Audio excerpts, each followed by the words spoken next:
Panalo. Goods na goods to tol, ang daming taba tapos ang daming laman. For today's video nga ay may daanan tayong parisan dito sa may C. Raimundo. Tara samahan nyo ako, tikman natin ang kanilang pares lechon. Grabe, tignan nyo naman yung itsura niyan guys, napakarami ng serving nila at ang daming taba, grabe.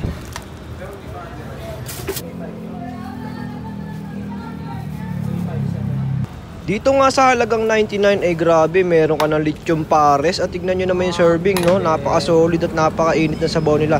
Kaya tikman natin ito guys, makikita nyo lang pala to sa may C. Raimundo. Tapos ito yung lechon pares nila, meron silang 99, only rice na yan, may soft drinks. Tapos meron silang mami pares at rice pares lang sa halagang 40 plus lang, di ba? Makakain ka ng pares na masarap at napaka-solid. Matatagpuan nyo nga pala itong pares lechon ni Aling Puring sa may C. Raimundo at kahilera lang yan ng Baliwag at Bibians. So sa may gitna lang makikita nyo may logo ng National Bookstore sa baba. Ayan, nandyan lang yung pwesto nila guys. Tapos merong ATM machine dyan guys. Pwede na rin kayo mag-withdraw dyan. Tapos ito nga, simulan na natin ang pag-food trip. Lagyan na natin ng mga condiments.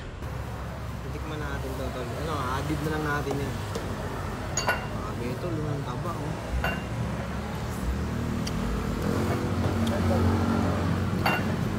At grabe yung lasa ng pares nila, hindi typical na pares lang talaga na makakain mo sa mga kanto-kanto. Kakaiba yung lasa niya. Tapos ito yung lechon, no? Grabe, napakalutong guys, napakasarap din. Sa halagang 99 pesos nga ay may unlimited rice ka na, may soft drinks ka na. At tignan nyo, meron pang kasamang buto-buto yan pero merong laman yan, no? Napaka-solid, di ba guys?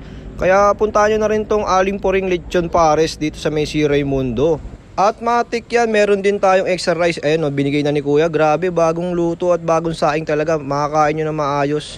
Isa to sa mga nakain na pares, nakakaiba talaga yung lasa niya. Purong-purong baka yung mga nakalagay dito. Tapos ito, tamang inom na tayo ng soft drinks. So, napakalamig din ng soft drinks nila mga tol. At syempre, kung taga-Pasig ka lang, pwede mong puntahan to. Napakalapit lang, sa may C. Raimundo lang yan. Ang kagandahan nga dito ay merong ATM machine sa may gilid nila. Tignan nyo naman guys, may mga tao na rin na kumakain, diba? Dito na natin tatapusin ang video. Salamat!